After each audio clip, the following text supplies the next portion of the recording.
All right, whenever you're ready. Dreams of home. Setting: the home of a factory worker's family in a small American city. The house has front steps. All visible actions take place in the living room or outside the house around a cutout automobile.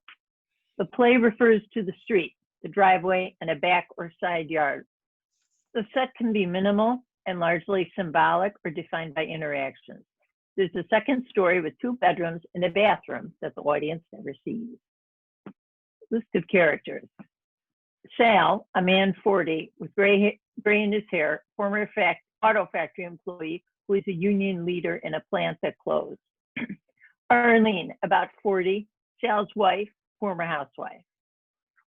Bobby Johns, a man in his 30s, downsized auto worker who lives with his mother in the home where the action takes place. Bobby has been out of regular work at the plant for almost 2 years.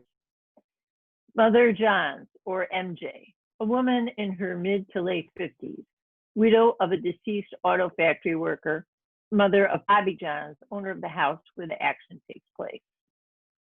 Tone, a man about 40 years old who does local business, which may include legal and illegal trade. He is Bobby Johns' cousin, Mother Johns' nephew, and a high school acquaintance of Arlene and Sal.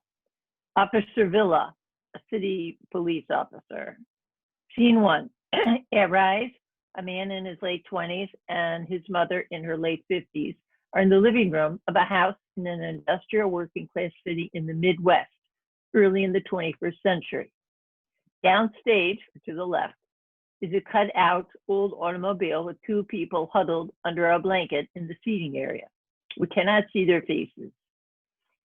Young man lays on a couch in an ordinary living room with a small fireplace, 2 sitting chairs, a rocking chair, and cheap end tables. He is reading or looking at a computer tablet.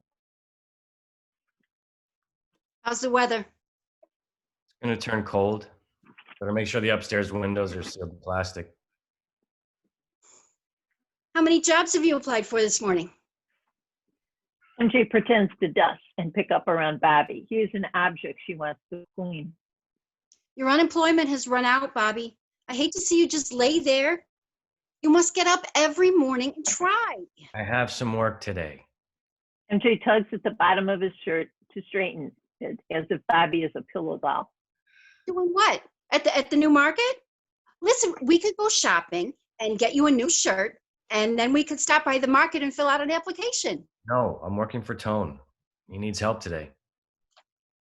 I never understood exactly what Tone does for a living. 3 businesses. I never see him work in any of them. You know he owns 3 small businesses. You know he worked for it. You can find anything in that yard he has off east. But who knows where it came from? I miss the appliance store at the mall.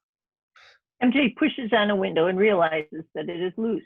She takes a kitchen towel that is hanging over her shoulder and stuffs it in the loose windowsill. Remember the free ice cream sundae on your birthday at Gleason's Candy and Ice Cream Parlor? That closed years ago.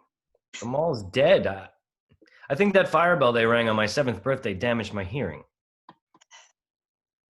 You know, I don't need Tone around here. When you were working full-time at the plant, you never hung out with those gangbangers. Tone just looks like a gangster. He's just a small business owner. I don't know what happened to you boys.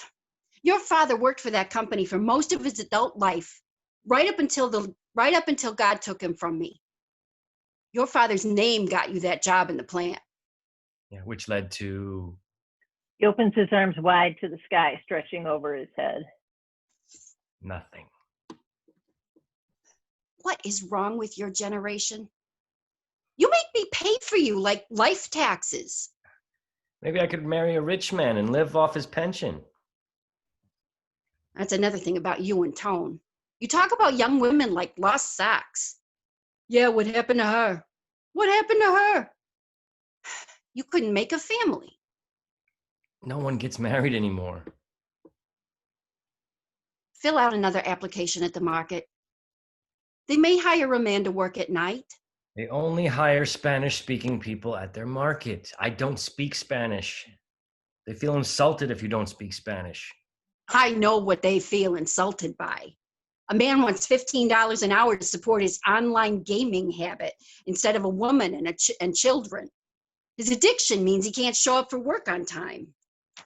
Bobby sits up. He puts his iPad down and pushes his body off the couch into a standing position. Bobby approaches his mother. Look, you won't pay for my internet and cell phone. I need higher wages than minimum. Tone pays me in cash. MJ shrugs off Bobby. What is that car parked in front of the house across the street? It's been there all morning. It looks like people are sleeping in that car. I can't see them from here. MJ shakes her head. The world is full of thieves looking for whatever they can carry. I don't like the look of that at all. MJ picks up a pistol from the fireplace mantle. She checks the clip, then puts it back. I didn't notice that car before. It looks familiar. Maybe it's Jim's son across the street. Jim told me his son lost his job again last week. No, his son drives a white Chevy, an old white Chevy. I don't know what that thing is. MJ and Bobby look toward the car shell. MJ turns back to her living room cleaning. Thank you for cleaning my gun. You didn't pawn yours. No, I like it. It's the right size. Your father used to say, MJ, with you riding shotgun, I have a lot less to fear. I miss my old man. Hey, you want waffles? Something to go with our morning coffee? Get me a cup. Sounds great. Bobby exits for a moment. MJ looks out of the window again at the cutout with the campers. She gets up and picks up her gun again, aiming at the car, and she puts it down quickly. The gun will rest on the mantle beside family photographs until the end of the play, unnoticed. Bobby returns with 2 cheap frozen waffles on top of cups. MJ watches Bobby quickly eat a waffle with a gulp of coffee. She quietly drinks after him, but leaves the waffle. So what does Tone want you to do today? He wants me to make some deliveries.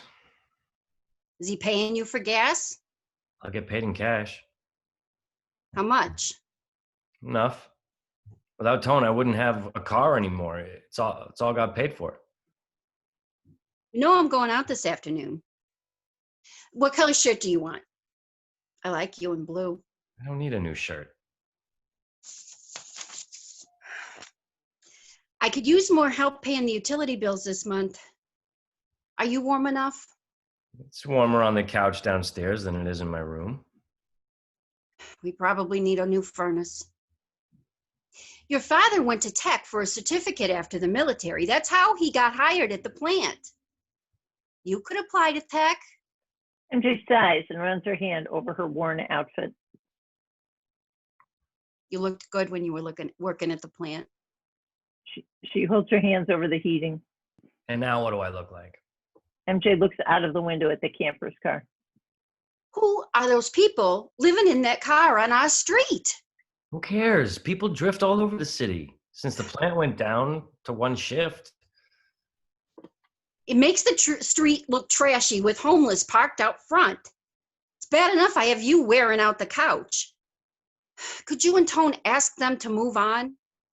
Tone doesn't have time to hassle the homeless. MJ picks up her handgun again, aims it in the direction of the campers. She doesn't fire. I'm serious. Even in hard times, you have to maintain standards. Jim and I are homeowners. He always watches out for our part of the block. Without good neighbors, I don't know who would have crawled in here. Mrs. Jones lost her wedding ring and her blender. MJ puts the gun back on the mantle. Everyone knows you and I are Tone's family. He is one of the few people you can borrow from anymore.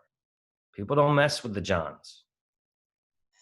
You know, I had to call the cops on Jim's son more than once. You know, the junkie. He thanked me for keeping his own son from robbing his house when he was not home. Home must be defended. Don't worry. I'll tell Tone. We have some campers near the property. The cops won't do anything for a couple days. Good. If anyone crawls in our window, just pop them. You want my waffle? Bobby takes the thin waffle and brandishes it like a weapon. I hate that couch as much as you do.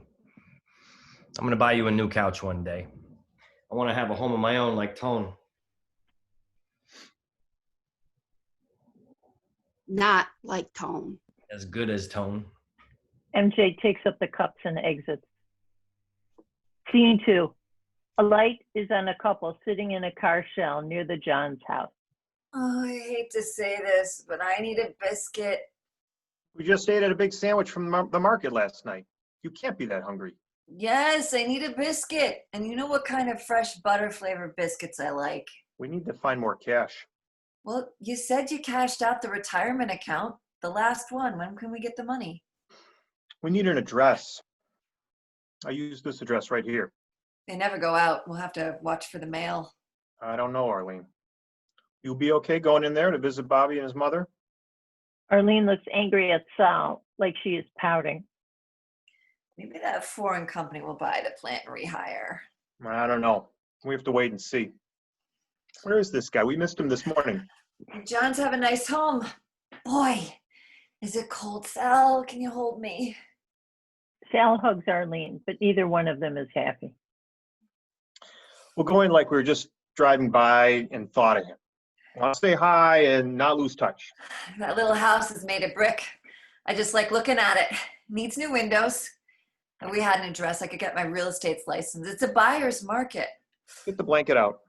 We just wait until I can talk to him. Arlene pulls out an old comforter from behind her seat in the car. She arranges it around her body.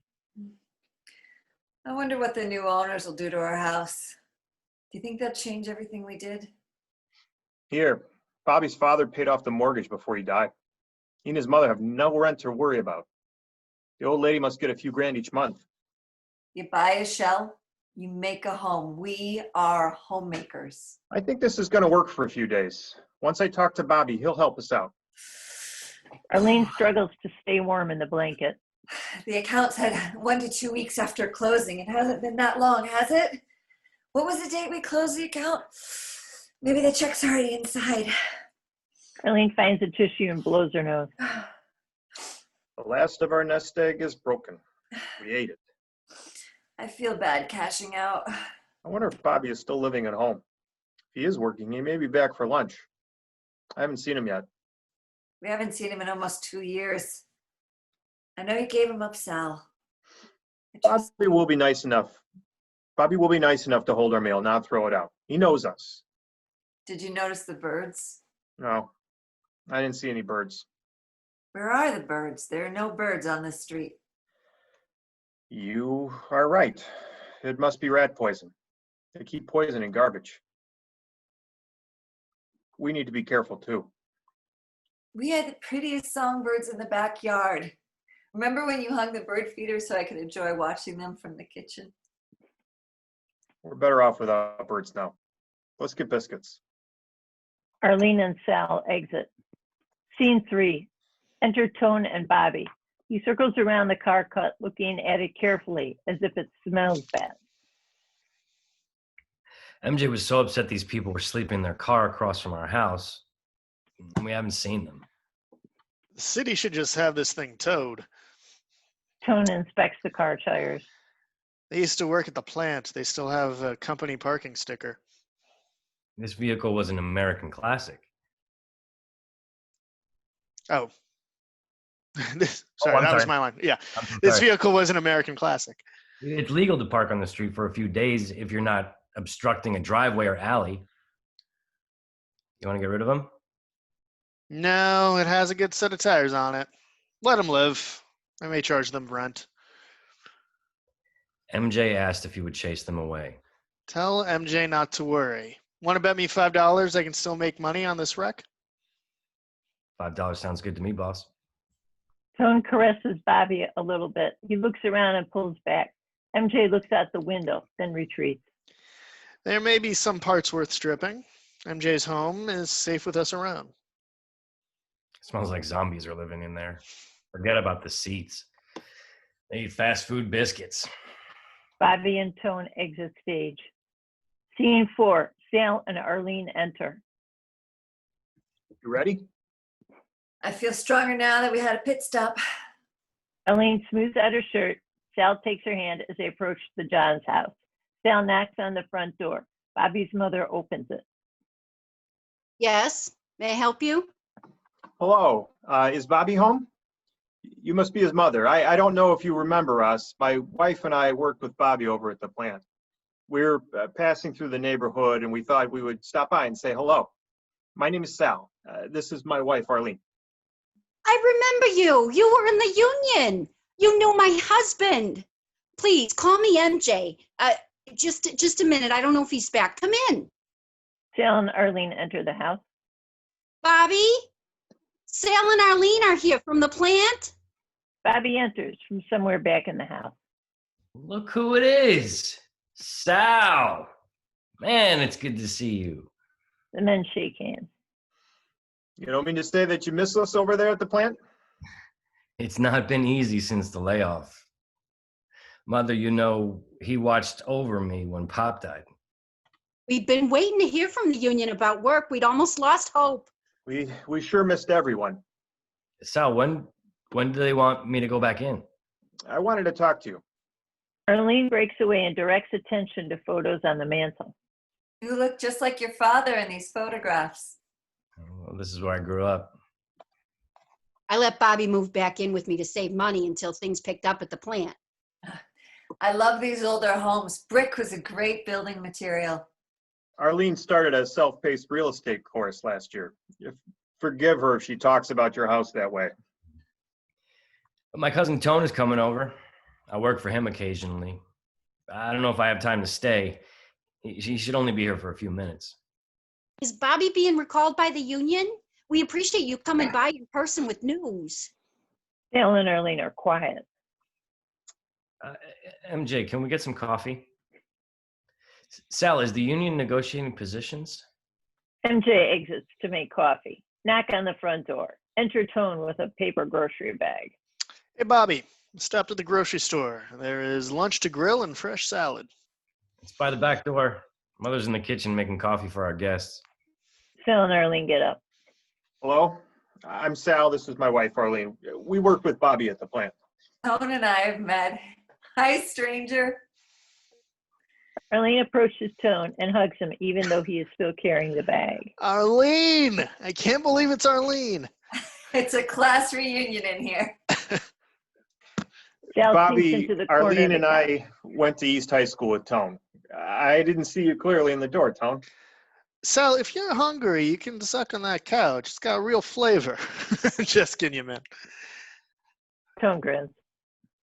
Oh, what a surprise. Well, let me invite everyone to share lunch with the family. Thanks, Tone. Great. We can stay for lunch. Imagine, Saul, you retired before me. I'm not retired. A working man doesn't retire until he can't walk. MJ enters carrying coffee mugs in one hand and a six-pack of beer in the other. She goes back out and returns with a plastic carafe of hot coffee. She pours a cup for Arlene, but makes no effort to serve anyone else. Tone grabs a beer and opens it. He takes each unopened can and lines them up on the floor by the couch. He almost immediately abandons his open beer by one of the legs on the couch. MJ starts wiping around the carafe, but does not pour coffee. She says something to Arlene. I guess you will keep going, or not. I'll heat up the grill. Tone and MJ hate one another, but she is not going to reject his gift of food. MJ exits. Nobody feels for you like family. Tone opens a couple of sticks of peppermint gum. He drops the wrappers on the floor. Don't use an ashtray if you're going to drop gum wrappers. MJ picks them up. The closed plant looks like an old shoebox out on the highway. I hear they moved south. I plan to use more robots down there. Sal looks uncomfortable. Arlene turns her head toward the window. We all missed the paycheck. MJ and your father made a nice home here on that money. You want to get back in that at that plant? There is no going back. MJ hopes that it was going to reopen. We hoped I would get back on a regular schedule. Your father worked there so long.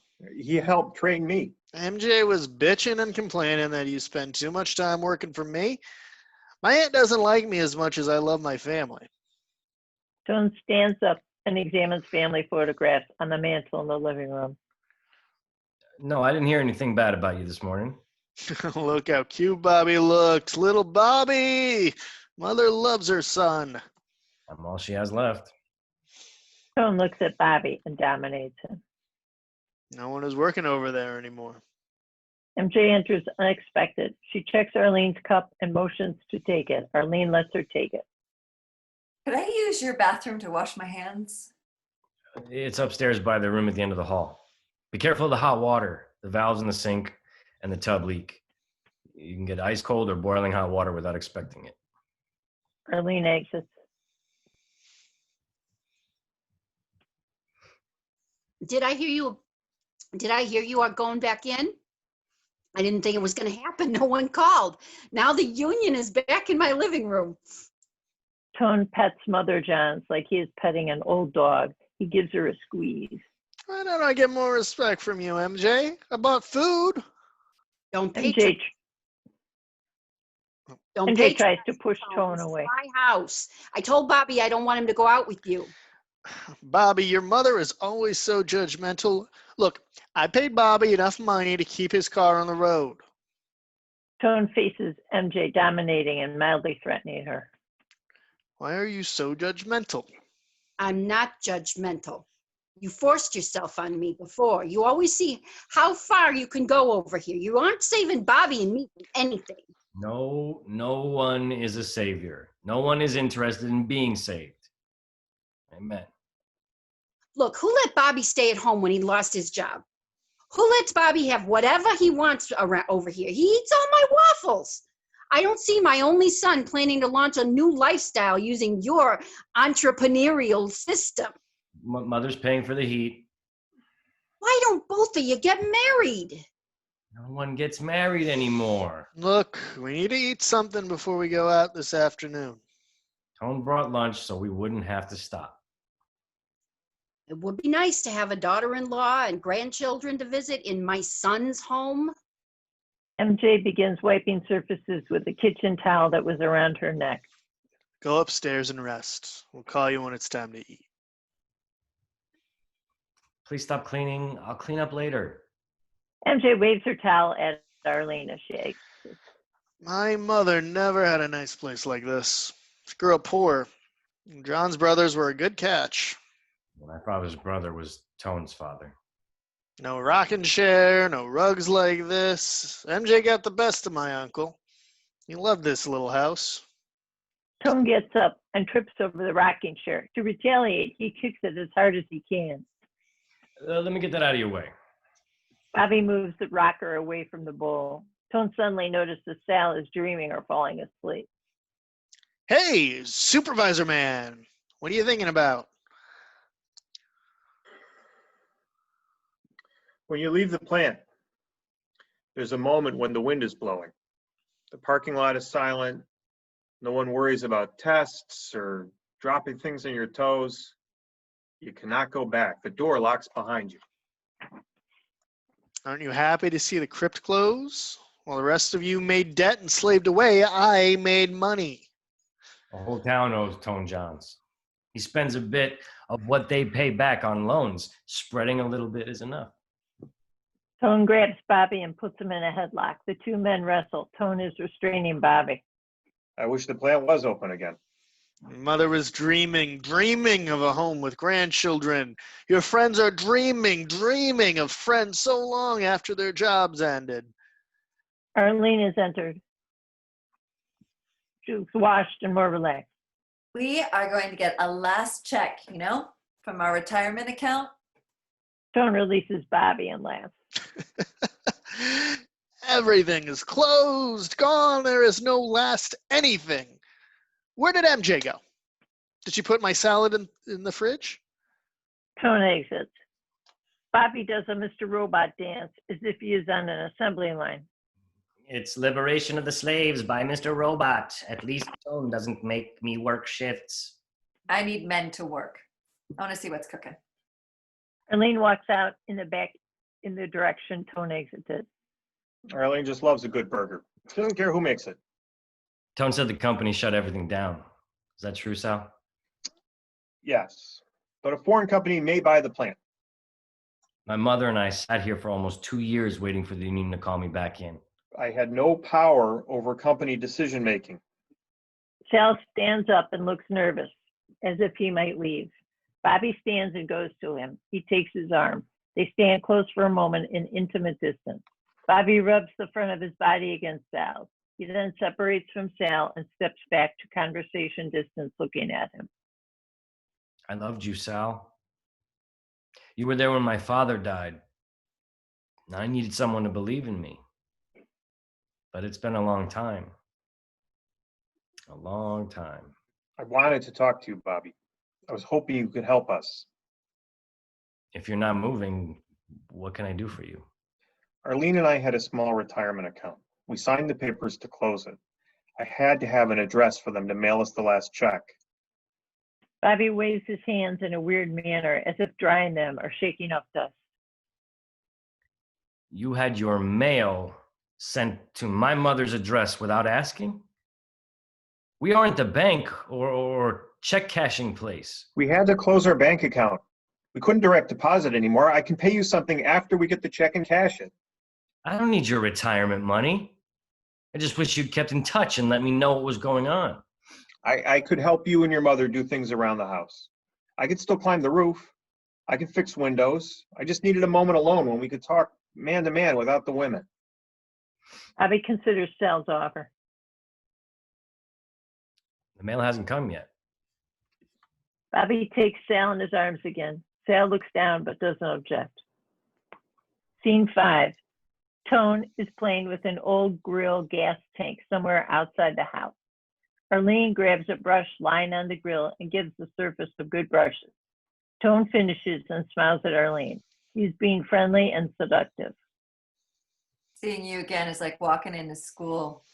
Tried to avoid that look. You remember when our eyes met? They smile at one another.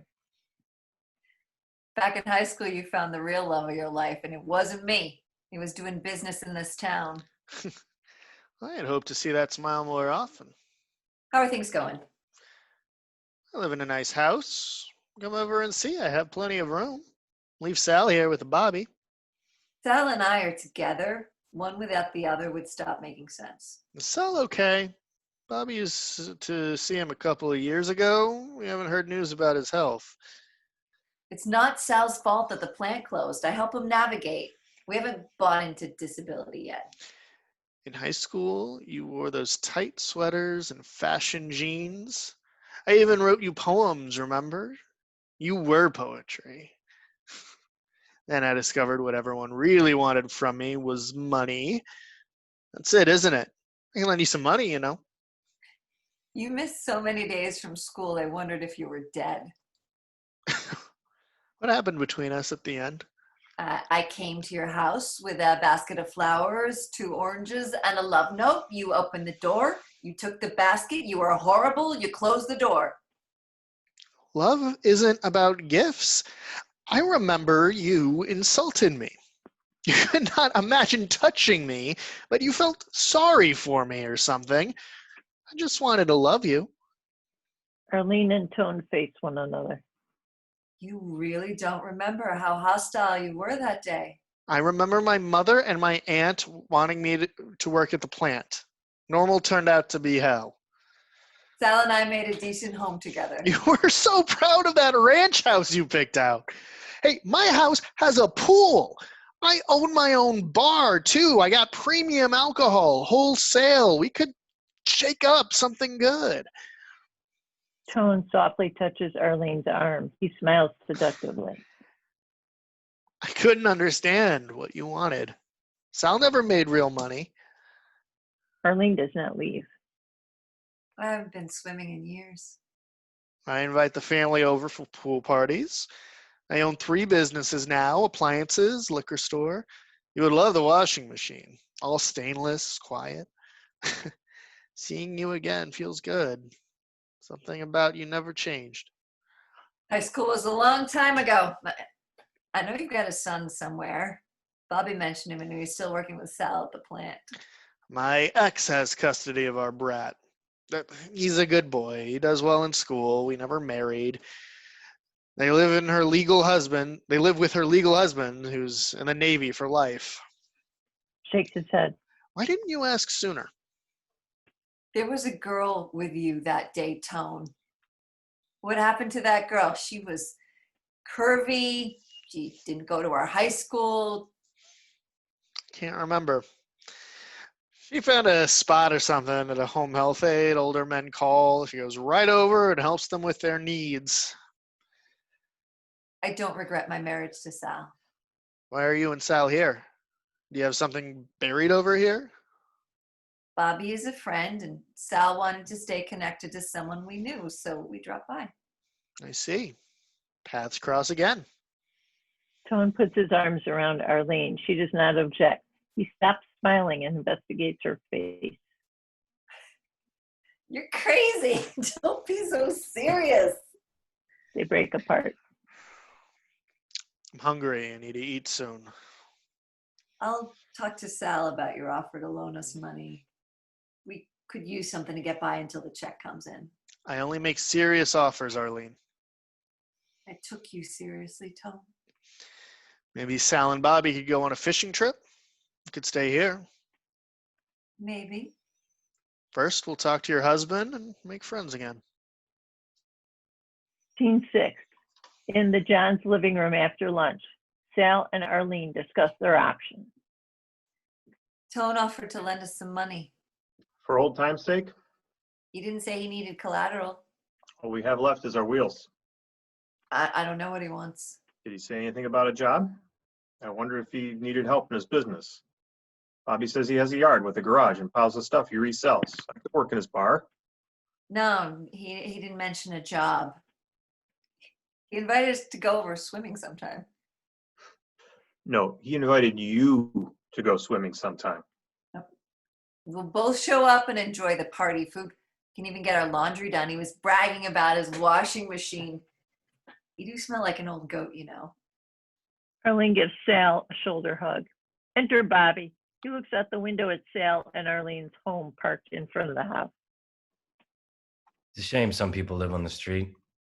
You spend every day carrying things you need in your hands, bags, in your car. Even your head is full of relationships. Sometimes I just dump everything and take a breather. Still working on ideas in real estate? Yeah, regarding this situation, It may not be good for you and Arlene to stay here much longer. We have some business here. I can't stop Tone from doing whatever he decides to do. you know where we live, Bobby? That car parked across the street is our car. It got that bad, huh? Arlene told me Tone offered to give us a loan. We're not going back to the plant. No paychecks. Cash when you can get it. Is there a check you haven't cashed? Bobby pulls out a worn leather wallet and taps it. No, I did not expect you to do anything. I'll lend you $40 right now. Why not move on? You and Arlene stopped by. It has been fun remembering old times. Now we've got something going with Tone. I have to talk to him about it. When MJ screams at me, I feel guilty because I can't afford to leave. Nothing works out the way you dream it should. When MJ passes on, I'll sell this place. I want to move to a beach in Florida and spend my days fishing in warm water for beautiful animals that I get to eat. Now you know where we live, Bobby. You just need someone to let you in. I did miss you, Bobby. Tone's high school sweetheart accidentally dropped by with her husband who needs a loan. They're waiting for a check that may never come. I don't see your love for me as motivation. When our check comes, I'll cash it and give Tone his money back. The loan is between me and Tone. You don't have to say anything. My mother thought you were just guests. We haven't even told her about the plant moving south and the robots. She knew the moment she saw us. My last $40 is all I could do for you. We've got business with Tone now. Scene 7. Sal has been resting on the couch in the John's living room. Enter Tone. He looks at the pictures on the mantle. He ignores MJ's pistol. Sal sits up to speak to Tone. Arlene said that you could loan us money. People around here know I have cash to lend, but not for free. This town is so poor now. How do you make money on a shrinking iceberg? Dancing, drinking, and fun challenging contests. No, just kidding. That's for people who still have jobs. Well, look, it's simple. There's plenty of recycling, auto parts, electrical switches, wires, lamps, metals. There's a lot of that out there. Someone would give you $400 for your automobile and make about $1.50 over time selling parts. Good all-weather used tires will get you $20 each. Someone will resell them for $40.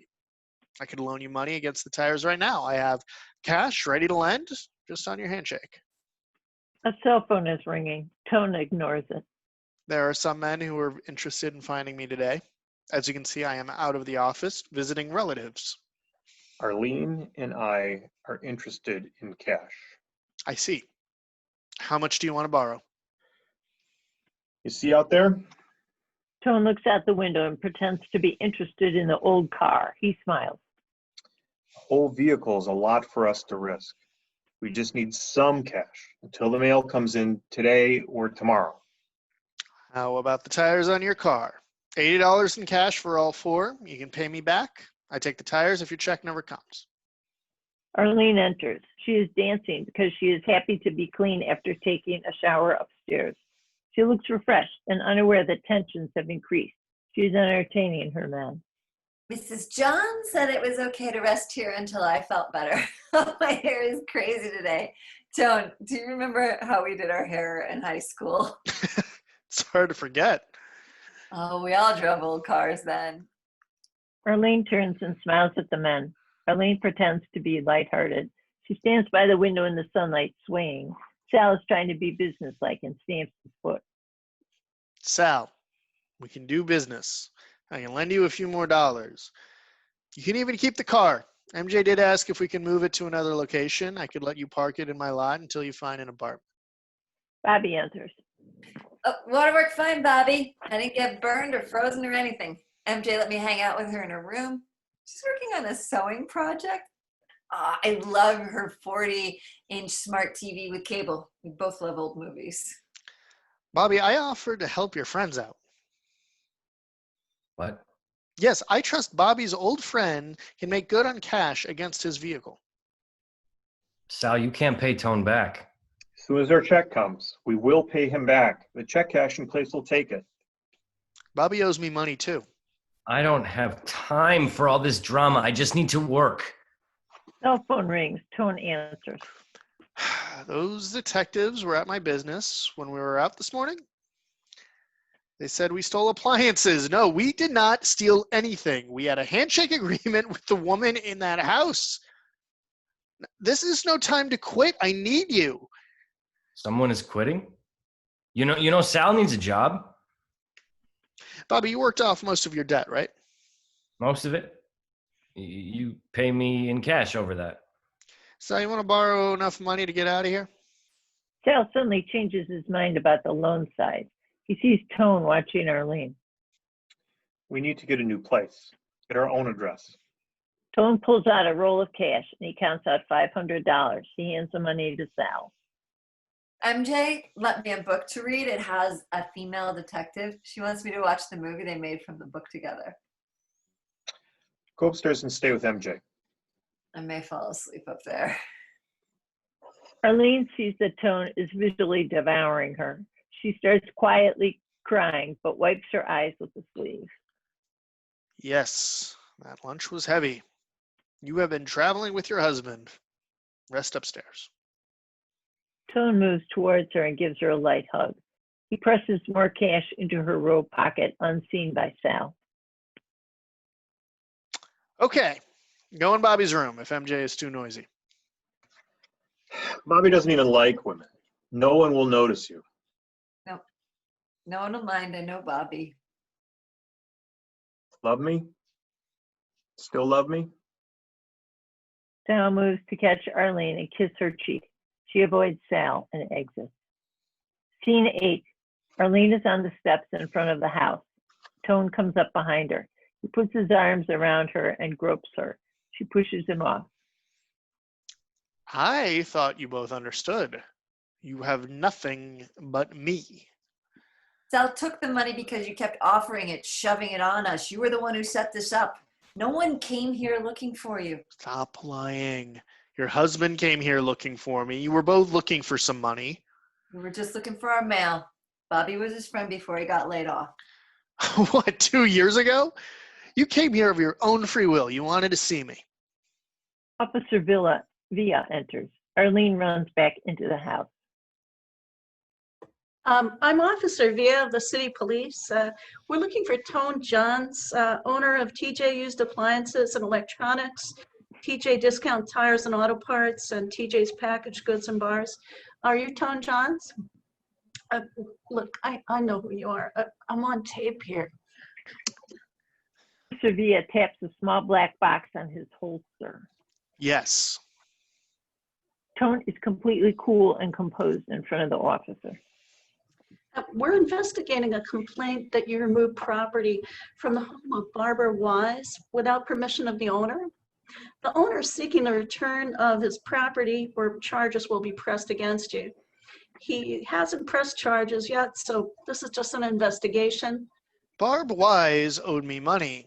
She promised me her appliances as collateral if she couldn't repay. She let me into her home. I removed the appliances. She signed a receipt, and I gave her a copy of the canceled note. There was no theft. I have a witness.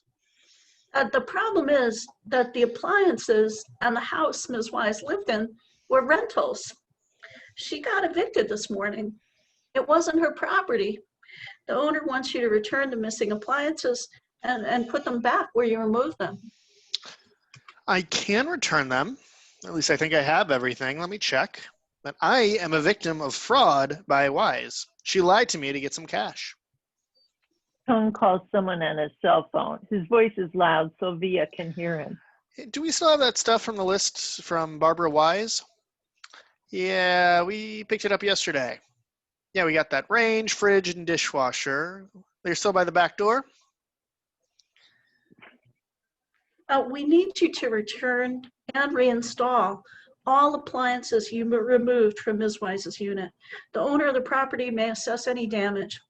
He won't file if that stuff is returned. Who is the landlord? Mr. Alley, he owns Alley Plumbing and Sewer. I know him. He's a personal business acquaintance. I'll return his property right away. We were told that Barb Wise owned the appliances, so I was lied to. We only know that the appliances were removed from Mr. Alley's property. Maybe you stole them for her. Where did Miss Wise move? We don't have a forwarding address for her. Officer, if you or Mr. Alley or one of his workers could help me legally enter the property to replace the appliances, we could do it now.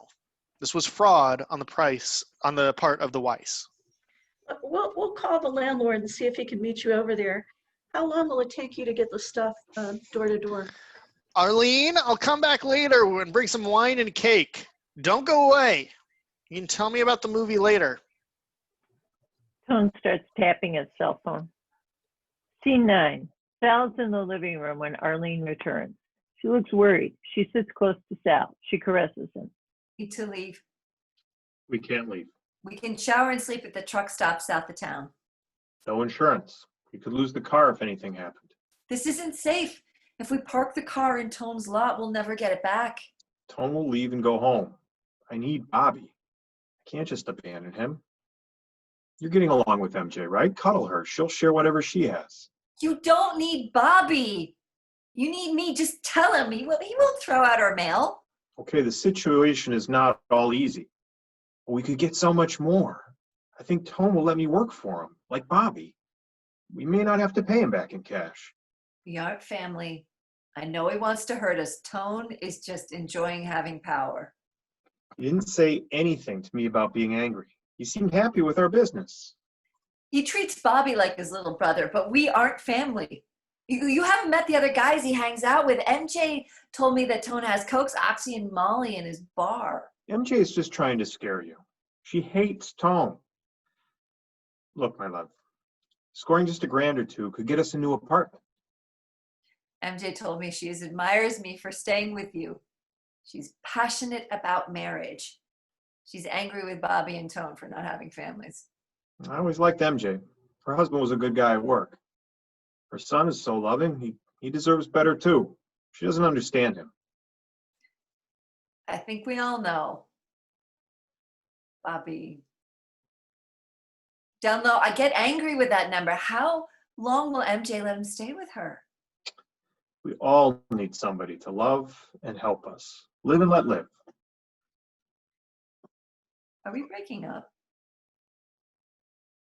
I don't want to break up with you. Not like some pet you leave at the kill shelter with a receptionist who's cold as ice. Don't talk about the dog. It's gone. All I have is you. I love you. But you want me to let Tone get friendly.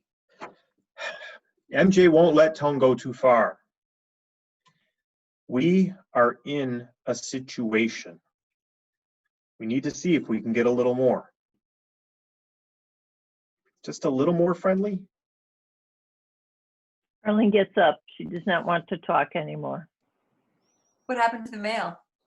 The mail doesn't come down this far every day. Let's lay down in Bobby's room and take a nap. Sal and Arlene exit. Scene 10. Tone and Bobby are talking on the porch or in front of the house. These two? Am I the last man on earth who will still talk to these people? I want to see Arlene. Sal owes me money. It's a relationship. Sal looks into space like he's been waiting for Jesus to show up. I waited for the man to get back to me. I never thought he would come back broken. I think it's just an act. The people from the plant are burned. Sometimes fantasy takes over. Sal's whole life was wrapped up in that place. MJ lets them use our shower. They smell like her soap. Mother always wanted a daughter to keep her company. I'm the one who should leave. Sal is like a zombie scratching at your door. We are smart enough to use him. They aren't smart enough to just run away. No, they aren't smart enough. I need Sal and Arlene to leave my house at least.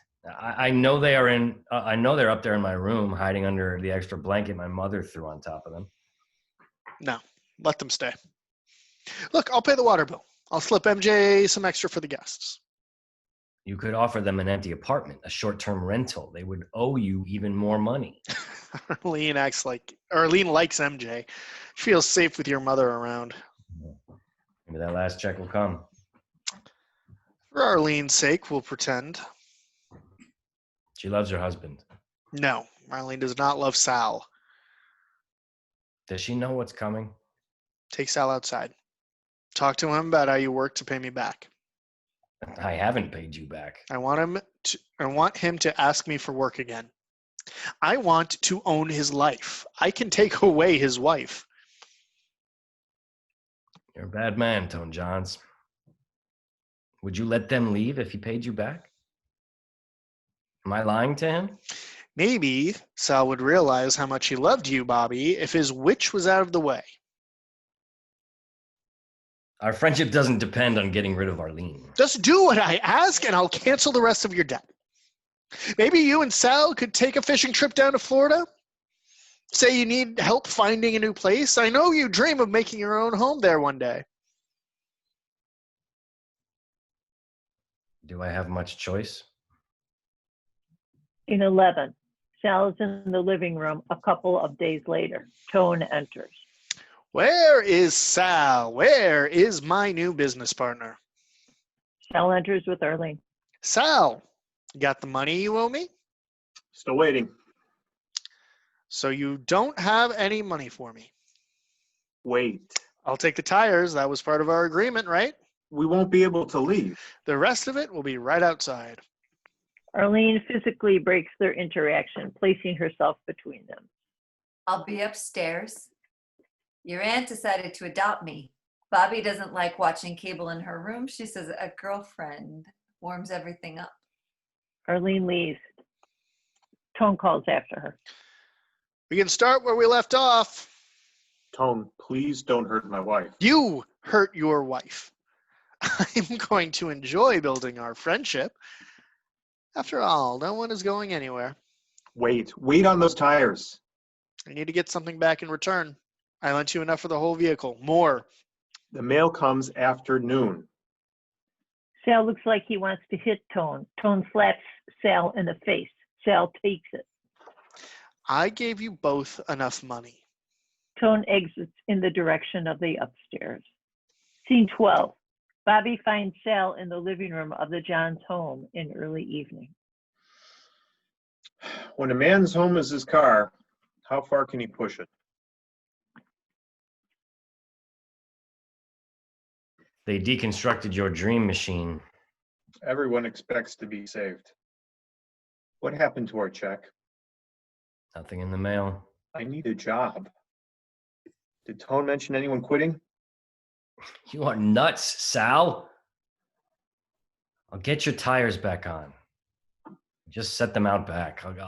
Get out as soon as those wheels are on. Call your wife downstairs. Make some excuse. Just ask to talk to her. When she gets down here, slip out the back. Never talk to us again. Get out of this town. Tone will kill you.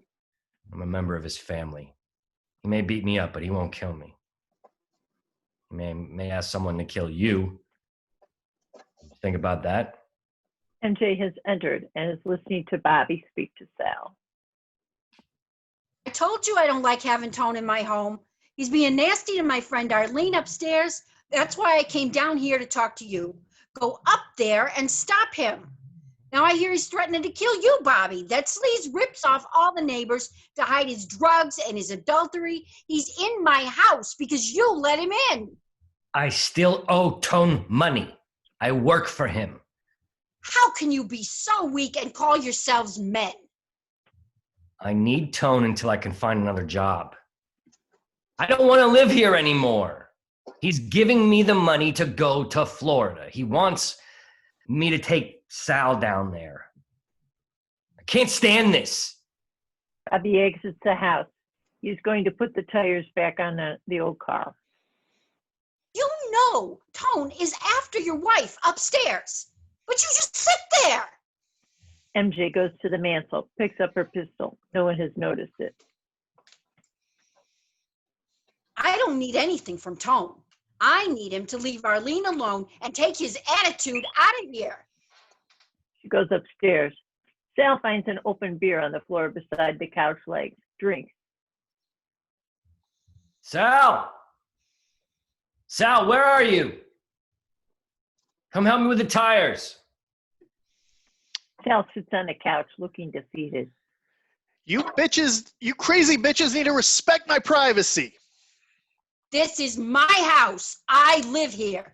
Get out of my house. Shots fired. Shot returned. MJ enters the living room, clutching her guts. She has been shot. Tell the police my son was not home when I shot his cousin who was trying to rape my girlfriend. MJ falls to the floor, dies. Bobby rushes back into the living room. MJ, what did Tone do? Tone enters.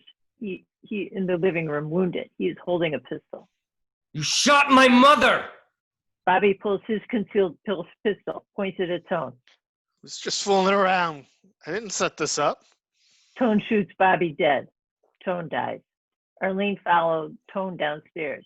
She wails hysterically. She collapses. Police lights flashing. Scene 13. Setting the Johns house. Arlene has been released from the hospital. Sal's been released from the county jail after the investigation proved he was not involved in the shooting death.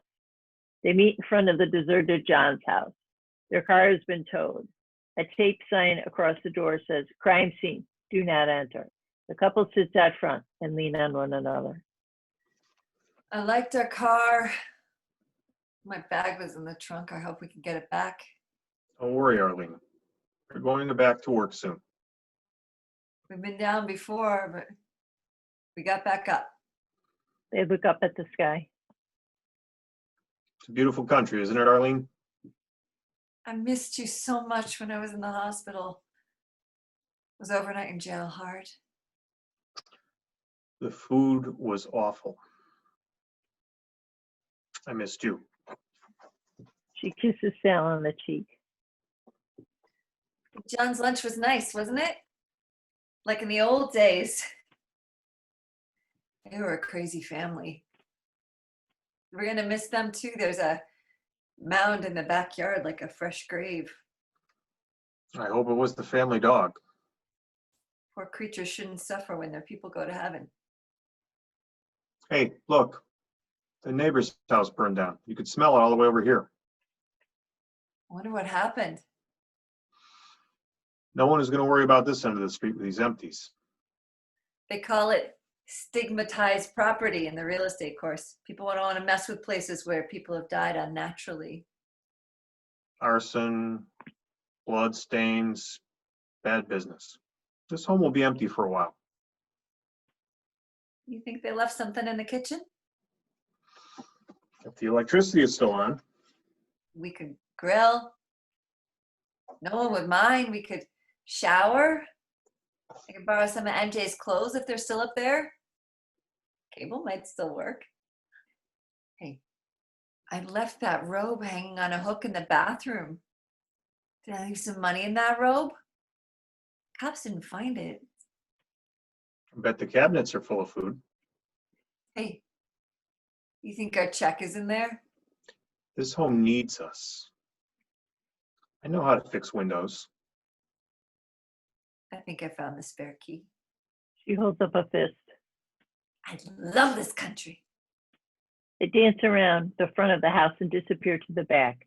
This Land Is Your Land by Woody Guthrie plays. Elaine and Sal may start singing along as they dance. End of play. All right. Yay. All right, everyone, let's first of all give a round of applause to our actors and to Kim.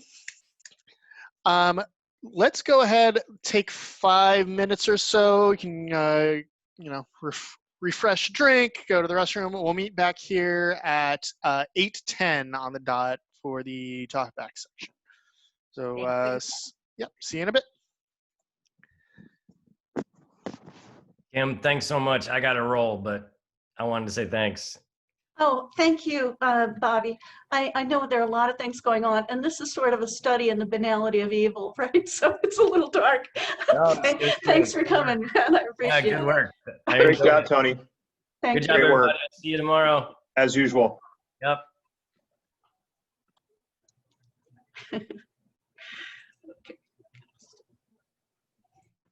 It's okay, Z. It's okay, sweetheart. You're a good girl.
That was about an hour, almost an hour on the dot. So, Meg, are you in the play tomorrow as well, or? No, I'm not. Yeah, all I really do is the first draft stuff. I haven't really done much outside of that for Dramatists. There are a lot of excitement over the new music and dancing and stuff. Oh, cool. So a lot of Walt Disney action going, Oh. like action going on out there. Everybody's writing happy fantasy. And trying to be the I only think we person need that at the moment. Yeah. writing this miserable working class, dark satiric drama thing. Just kind of But I watch a lot of noir, old Oh, movies yeah, from the miserable 40s and 30s. So, um,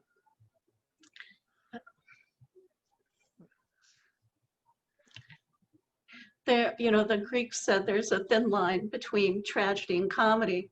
And I actually laugh at parts of this play, but it's Oh, sort yeah. of the banality of evil is so dark. I guess it's hard for Yeah, I mean, yeah, there's definitely, I think, to be light about it. yeah. Yeah, my favorite stories are definitely one that kind of like go through that, toe that line between the two. Like, yeah, make something that's really funny, really sad, like flip it, and vice versa. Yeah, I cried. Man, you were really good, Arlene. You, I had great empathy for you in this role. Thank you. I could imagine you in that role. Um, I remember when I was a child, I lived in a working class neighborhood called Brighton, which is in Boston. And the women used to make tea. They would invite you over for tea and they would visit and sort of share their problems. And you play that as well as Betty Davis. You really do. You're making me blush. Thank you. I'm glad I could do your work justice. That means a lot.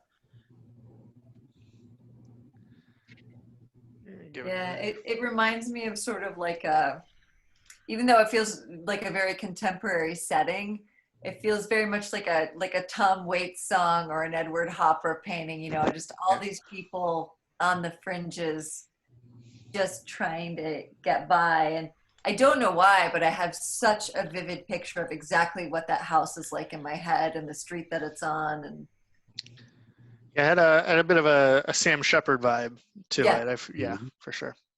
Yeah. So, all right, let's go ahead and get started.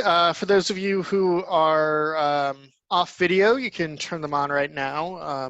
So basically how this is going to work, I'm going to lead a brief discussion, hopefully about 15, 20 minutes about the play.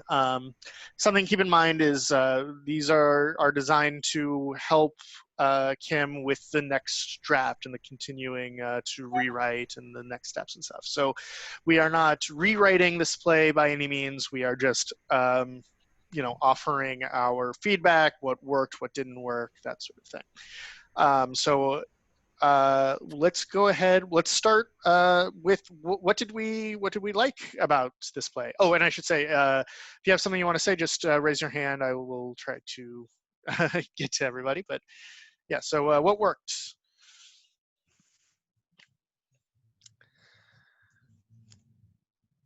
I mean, I can go first. I think that I kind of mentioned it. There was definitely a lot of this sort of Sam Shepard sort of vibe to it that I mean, I love Sam Shepard. So there's definitely an appeal there that I liked. But yeah, I think just the setting and the themes of it just kind of, I think were very resonant in that and very, very rich. So I really appreciated that. Let's go Julie, then Rolf. Julie. Certain characters were really well defined, like MJ and Arlene and Tone. You did a nice job in creating them quickly. So that was that's always good to see that they were distinctive. And Rolf. I like the premise of the play. It certainly touched reality. And it certainly comes out of a period in our society today that makes us all have empathy and feel for the characters as designed. Mm-hmm. And I thought that the playback between the characters was very true to life. I can see where an individual who has lost his job comes to see another individual who he thinks he can get some help from, obviously close working individuals. So there's a lot of realism in this play. Yeah. It's actually based on some experience. I got booted. I didn't get tenure at SUNY, and I moved to the Midwest, and I moved to Rockford in a year when the Chrysler plant was closing its shifts. And it did go from 4 shifts to 1. And there were literally people who had been displaced wandering up and down the streets at night, stoned, trying to cope with the realization that they had to move or stay in Rockford and become poor. And of course, over time, a lot of them move, but that makes the South Side more empty, more dangerous. And then, a few years later, things picked up and they added more shifts again. Someone else bought the plant, but it made me realize how dependent people are on a big employer and how it defined their society and how lost a lot of people felt when it closed. And even the conflict is based on a real shootout. Although in the real deal, gang members showed up to back up Tone. Had 3 squad cars with gumballs blazing arrived to handle whatever they found, and everyone literally fled from the house. So, but thank you, Ralph. Thanks for recognizing that. Let's go with Kurt. Yeah, dialogue, wonderful, just wonderful. I really appreciated it. The structure of it. I wish I could write dialogue like that, quite frankly. And I like the way that the stakes were raised, especially toward the end. It seemed to head naturally toward the confrontation, the economic insecurity, and the economic aspect of things was so threatening that I believed that it could lead to that. And there was a really satisfying ending in terms of Arlene and Sal inheriting the house. I thought that was really well done. All right. If let's go ahead and move on. If there's anything, by the way, if there's anything that if I'm moving on too quickly or you think of something at any point, feel free to put it in the chat here. But actually, Eric, we'll move on. Yeah, I definitely agree with the people who heard Shepherd in there. I did too, a little bit of True West. So definitely, if those are your literary influences, it was definitely showing up in all the best ways. I actually kind of heard a little bit of Chekhov too. Oh. Yeah, God, for sure. I'm a big I thought there was a little bit of characters kind of talking past each other, which again, if that's your influence and that's what you're going for, I think that was really well done. Just put a whole bunch of people in a box and watch them interact. So I definitely heard hints of that as well. Francis. Yeah, Kim, great job. One thing that I really enjoyed, and I thought you handled just really adroitly, was the presence of a character that we never saw, but I thought he cast just a wide presence over the entire thing, and that was the husband of MJ, and the way that everybody seemed to know him, and he seemed to have a real presence in the play, and from different viewpoints. And I just wanted to congratulate you, laud you on that. I thought that was really well done. It was good. He brought in just a kind of a view of what that plan had been when it was up and going, and what it had done for people's lives when they did have the 4 shifts, like what you were talking about. The one question I had was, and sometimes I'm not the best listener in the world, especially on Zoom. Was there a payoff, or did we need the storyline or the plot about about Tones being defrauded?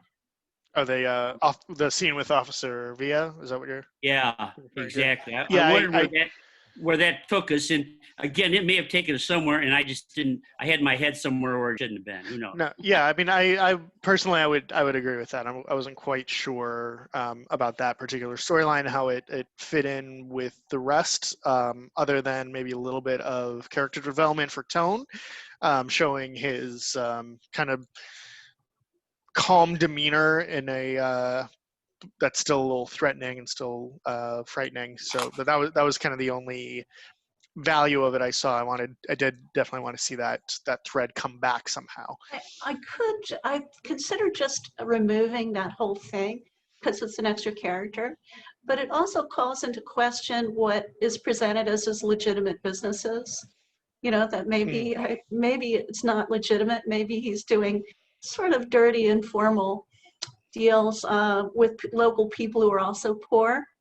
And that's the whole theme in the play, is how people who are desperate, poverty, you know, makes people do more desperate things, makes people dark. So it's really a study in darkness. And that's when you realize he's hanging out with his aunt because he's hiding out. Right? He shouldn't be there all day. He should be out working. And she tells you up front, she never sees him in his businesses. So that makes you ask, well, if he's not in his business, all of those businesses require you to be on, you know, working there. So that's the connection. But I recognize there isn't much for Officer Villa after those few lines, and we could work it in another way too. So so yeah, let's actually kind of take that thread and just sort of go with, you know, what did not work quite for us, or what were we confused about? Again, you're not trying to rewrite the play, just trying to say, okay, I was a little confused, or I didn't like this particular bit, all in a constructive manner. So let's go with Rolf. I did not understand the true relationship between Bobby and Sal, other than the fact that they worked together. And I guess Bobby was Sal's boss and took care of Sal or Bobby at the time of his father's death. But was there a relationship here going on? Because there is an implied relationship, yes. And okay. And Arlene acknowledges it, and she has a line where she says, I know you gave him up, which means she did feel threatened at one time by their closeness, but now he's in the past, so she doesn't feel threatened anymore. But yes. So I guess what I would say to that is, I mean, it is fine, and it's not something that needs to be like more obvious or less obvious or anything like that. It's more that, like, what is the implication? How does that fit into the bigger picture? Because I did catch that as well. I wasn't quite sure about their relationship, and it's fine that it doesn't need to be spelled out for me, but I don't know how it affected anything one way or the other. You know, it's a sensitive thing to talk about by male relationships, especially in a working class industrial setting where there may be a threat of violence or a very strong emphasis on conformity and appearing to have a girlfriend, whether you do or not, because that's masculinity. So the play doesn't challenge the characters' presentations of the masculine or normal, you know, gender roles, but the play does present you with something like a love relationships between Sal, who's married to Arlene, and Bobby, who's single and much younger than he is, and also who is vulnerable and dependent, and, you know, so it does present you with this, a love triangle of sorts. I guess that was sort of my question, and I think one of the really strong themes of the play, but the one that still had me scratching my head a little bit, is sort of there are a lot of different relationships that are applied, and some are sexual or not, and sometimes that is genuinely affectionate, sometimes it's lustful, and sometimes it's all about power. And then there are other, like MJ and Arlene, at a certain point, I'm like, are they also, like, how are people using those aspects of themselves to get what they want versus what they need? That's a big question, I know, but. Anybody else? What wasn't quite working for you? What was maybe a little confusing? Neil. First of all, I want to just add, my agreement with much of what's been said about the nature of the play, and it's really intriguing. I would add a little bit there in terms of this kind of this underlying subtext of things you're trying to figure out as you kind of navigate through the story. The one thing that surprised me, although it was foreshadowed with the appearance of the pistol, was how quickly things fell apart. That she goes in and shoots him, and then he shoots her, and suddenly everybody's dying. It almost felt like the end of Hamlet there at the end. And while I was certainly prepared for some crisis to occur, I don't think I was prepared for a shootout to occur in which only two people are left standing, essentially. And I thought there could have been more development of that crisis to make it more realistic. Like 50 people at least a weekend are shot to death in Chicago. And in Rockford, people were also heavily armed. It's not that they necessarily will solve their problems that way. It's just that I'm threatened by the omnipresence of weapons. And I would like to see everyone give them up. I really would.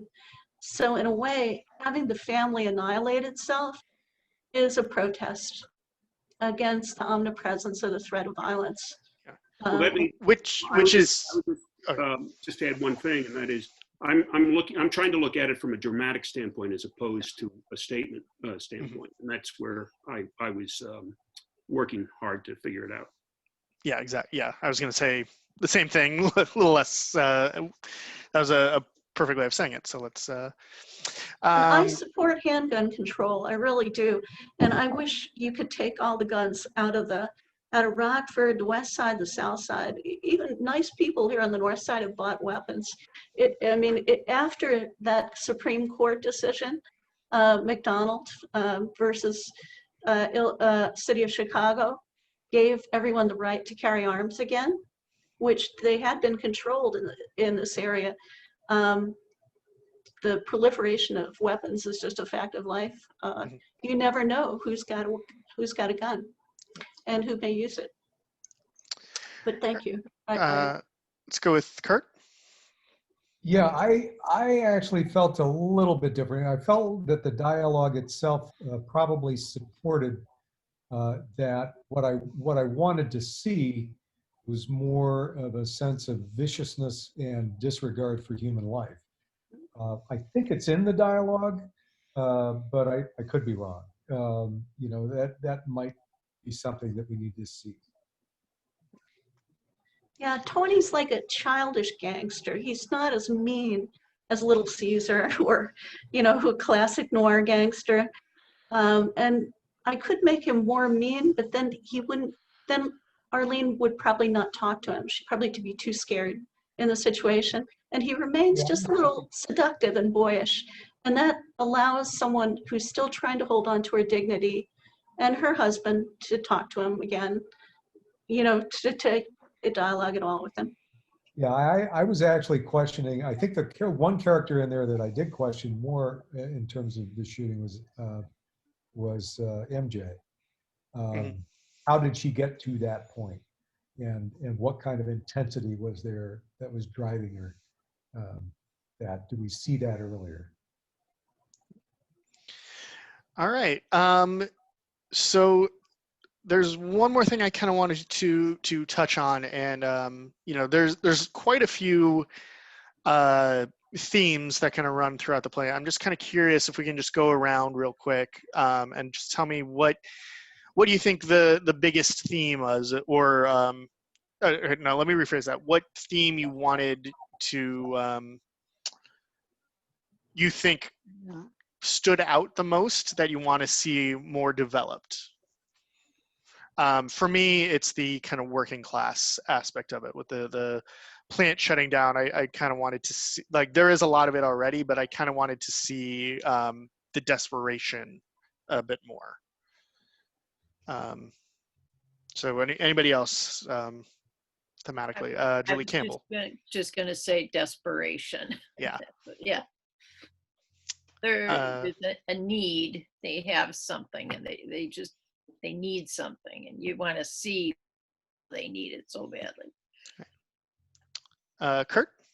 Yeah, desperation again, but for me, it was how desperate would you have to be in order to give up your marriage, your relationship with another human being that you love. Neil? Given the fact that almost everybody here, if not everybody, is really desperate or perhaps on the fringe, I'd like to see more volatility in their behavior and in their words, that actually we see it play itself out. Mm-hmm. All right. On that note, Kim, is there any questions you have? Anything that hasn't been addressed that you would like to talk about before we wrap it up? Were all of the characters believable? Are the premises of the play acceptable as a narrative? Just what was your gut reaction?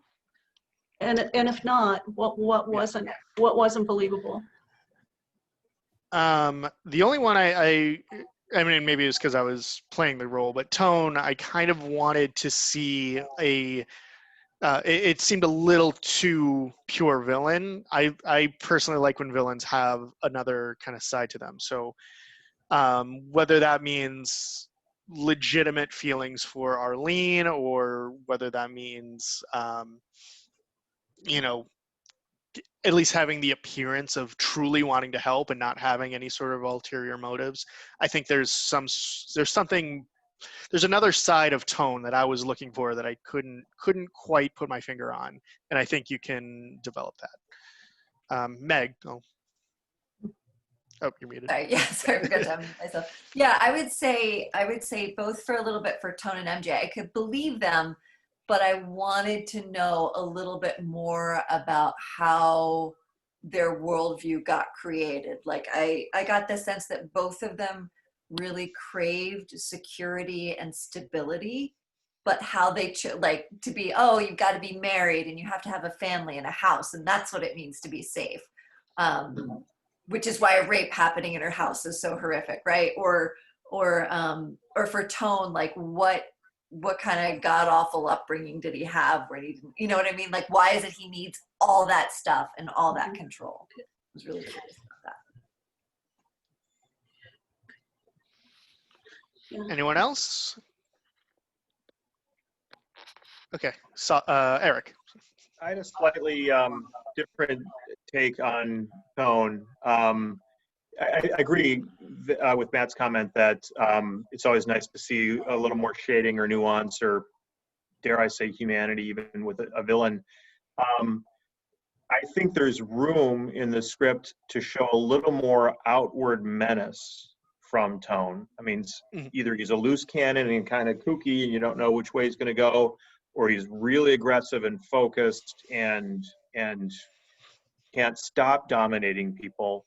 And I think that could certainly help too with more of a build toward the end. I had no problem with the end and the point and the theme and your fury, which I think is well placed over the problem with guns in this country.